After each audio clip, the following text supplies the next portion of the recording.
আবারও স্বাগত নিউজ আওয়ারে সঙ্গে থাকার জন্য ধন্যবাদ। দর্শক, বিরতির আগে যেমনটা জানাচ্ছিলাম যে মোটরযানের নম্বর প্লেট লুকিয়ে অস্পষ্ট বা বিকৃত করে সড়কে চলাচল নিয়ে ডিএমপির মিডিয়া সেন্টারে সংবাদ সম্মেলন করছেন ঢাকা মহানগর পুলিশের ট্রাফিক বিভাগের অতিরিক্ত কমিশনার আনিসুর রহমান। সরাসরি চলে যাচ্ছে সেখানে।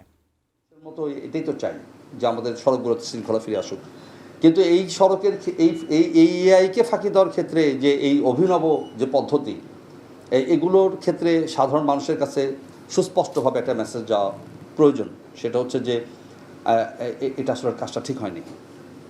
আজকে যে লোকটাকে আমরা আমাদের স্পেশাল ম্যাজিস্ট্রেট আদালতে পাঠিয়েছি, আমরা ইতিমধ্যে শুনতে পাচ্ছি যে আমি এখনও কাগজটা পাইনি, পেলে আপনারাও পাবেন, যে তার এই ক্ষেত্রে 1 মাসের কারাদণ্ড এবং একই সঙ্গে আইনে যেটা আছে অর্থদণ্ড, উভয় দণ্ডই তাকে দেওয়া হয়েছে। তো এক্ষেত্রে আমাদের মেসেজটা খুব স্পষ্ট এবং আমরা খুব বিনয়ের সঙ্গে নগরবাসীকে বলতে চাই যে দয়া করে আমাদেরকে সহায়তা করুন। আপনাদের যদি সহায়তা আমরা না পাই তাহলে আমাদের একার পক্ষে এটি করা আসলে কোনো সম্ভব না। আর যে ব্যক্তিটি করেছে আমরা ইচ্ছা করলে নিয়ে আসতে পারতাম, আপনাদের সামনে হাজির করতে পারতাম, এটিও আসলে আমরা চাই না। কেন চাই না? যে কোনো বিচারের সঙ্গে আমার কাছে মনে হয় যে মানবিকতার একটা সম্পর্ক থাকা উচিত এবং নিশ্চিতভাবে যে তার পরিবার আজকে কষ্ট পাবে, তার আত্মীয়স্বজন কষ্ট পাবে, সে নিজে কষ্ট পাবে এই অপরাধটুকু করার কারণে। তো আমরা সবার কাছে একটা মেসেজ দিতে চাই যে মামলা করা, মামলার সংখ্যা বাড়ানো, কাউকে বিচারের গোড়ায় দাঁড় করানো, কাউকে সাজা দেওয়া, এটি কিন্তু আমাদের কোনো উদ্দেশ্য না। আমাদের প্রধান উদ্দেশ্য হচ্ছে যে সবাইকে সচেতন করা, যে আমরা নিজ থেকে যেন আইনটা আমরা মানার চেষ্টা করি। তারপরও যে ব্যত্যয় হয় না তা না, ব্যত্যয় তো হয়, এবং ব্যত্যয় যেখানে হবে সেখানে কিন্তু আইনের প্রয়োগ অত্যন্ত কঠোরভাবে আমরা এই জিনিসটা দেখব।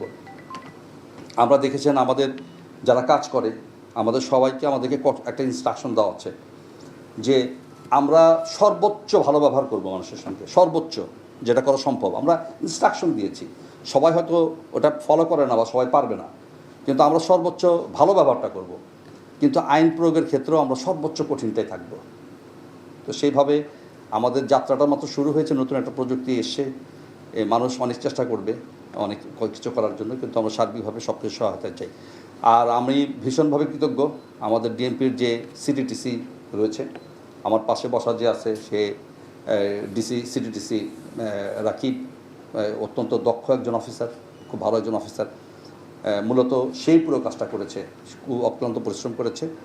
তো আমার কাছে মনে হয় যে রাকিব যদি আমাদেরকে একটু বলে যে কিভাবে এই জিনিসটা সে উদ্ঘাটন করলো, তাতে আমাদের যে ঢাকা মেট্রোপলিটন পুলিশের যে কোনো অপরাধী হোক না কেন, সেটির যে উদ্ঘাটনের যে সক্ষমতা আমাদের অনেক বেড়েছে, এটিও কিন্তু এই ঘটনা কিন্তু তার একটু প্রমাণ।